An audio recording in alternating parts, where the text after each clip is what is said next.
की परवरिश।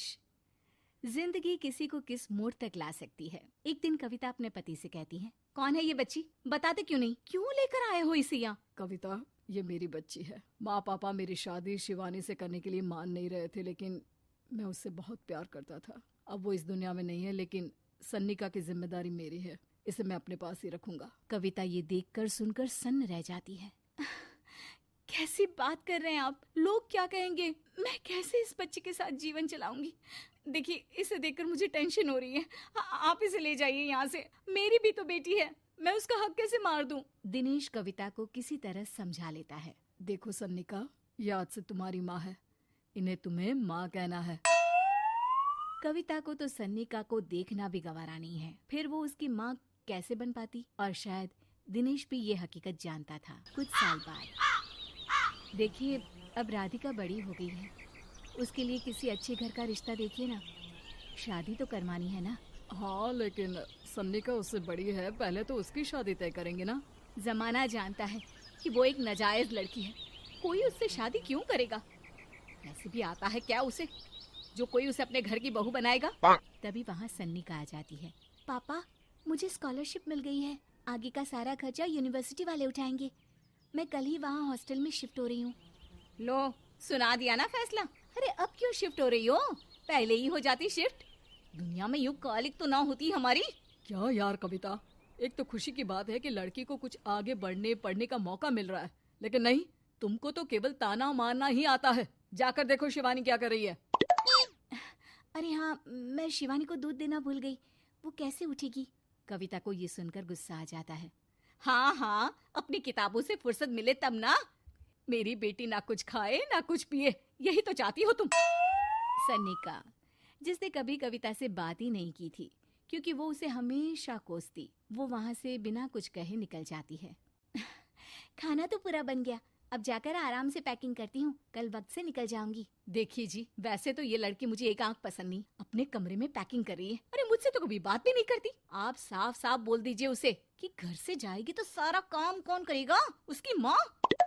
माँ का नाम सुनकर सन्निका भी वहाँ आ जाती है। नहीं, वो कैसे करेंगी, वो तो मर गई है ना। उस मनहूस औरत को मेरे घर में याद करने की कोई जरूरत नहीं है, समझी? वैसे भी ना होते हुए भी तेरी शक्ल में लगता है कि वो हमारे बीच में ही है हमेशा से। तो ठीक है ना, जब जा रही हूँ तो क्यों प्रॉब्लम हो रही है आपको? सन्निका घर से निकल रही थी। कविता ना चाहते हुए भी सन्निका को रोक लेना चाहती थी, और वजह थी सिर्फ उसकी सोशल लाइफ का डिस्टर्ब हो जाना। किटी में कविता की सहेलियाँ कहती हैं, क्या बात है, तू परेशान सी लग रही है, सब ठीक तो है ना? क्या हुआ, उस सन्निका ने फिर कोई तमाशा किया क्या? अरे नहीं नहीं, चली गई, वो तो ऑक्सफोर्ड की कोई एनजीओ है, उसकी स्कॉलरशिप मिली है। मेरा भाई बता रहा था कि उसका तो फ्यूचर ब्राइट है। अरे चल ना, तुझे क्या, तेरा तो पीछा छूटा उससे। अरे कैसे क्या नहीं, घर का सारा काम करती थी। इसकी छोटी बेटी को भी तो उसी ने संभाला था, याद है? उसकी छोटी बेटी का जो केस हुआ था, वो भी अपने सर ले लिया था। हाँ, तो बदले में सारा खर्चा भी तो हम लोग ही उठा रहे थे ना। और पता है, वो मुझसे बात भी नहीं करती, जैसे पता नहीं मैं ही उसके माँ के मरने के लिए जिम्मेदार हूँ। अरे खुद को क्यों दोष दे रही है? तूने जो किया शायद कोई नहीं करता। कविता को समझ में नहीं आ रहा था कि उसके साथ ऊपर वाले ने ऐसा क्यों किया। वो शाम को घर आती है। आज तो बहुत खुश होगी तुम, एक बला से छुटकारा मिला ना तुमको।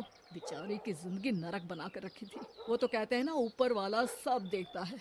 देखो, चुन लिया उसने अपना रास्ता। कविता का मन तो करता है कि वो पति को सब कुछ सुना दे, लेकिन सामने सास खड़ी होती है।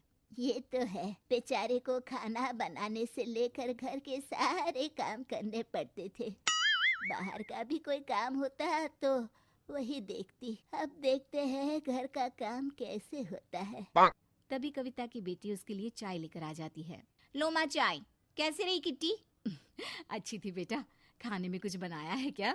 हाँ, सन्निका दीदी जैसी ही सब्जी बना दी है, आप रोटी बना लो। और हाँ, कल मैं चली जाऊंगी इलेक्ट्रिक बिल और राशन लाने के लिए। अच्छा अच्छा, पैसे मैं दे दूंगी। सन्नी का कार्ड दे गई है ना? हाँ माँ, एक कार्ड तो देकर गई है। अरे चोर नहीं थी वो, मेरे बेटे का ही खून है। पता नहीं कितना घमंड भरा है इसमें। अरे छोड़ो ना माँ, जिसको जो बनना था वो बन ही जाएगा। अच्छा माँ, कल चलना है उसके कॉलेज में, सभी पेरेंट्स को बुलाया गया है। अब कविता तो जाने से रही, तो हम ही साथ चलते हैं। हाँ बेटा, उस बिन माँ की बेटी का है ही कौन। अब क्या था, कविता का गुस्सा फूट पड़ता है। आप लोगों के जैसे तो इंसान नहीं देखे मैंने। अरे मेरे सामने ही अपनी नाजायज बेटी को लाकर बिठा दिया।